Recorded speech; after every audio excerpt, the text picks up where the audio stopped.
Got an '07 Tahoe, 5.3.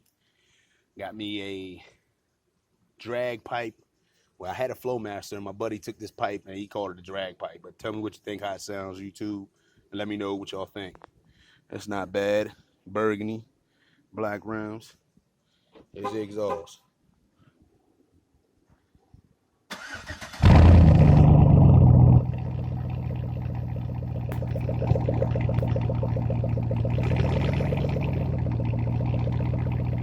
Don't sound too bad. It's deep. Sounds pretty good. Y'all let me know. What are y'all's thoughts on how it sounds?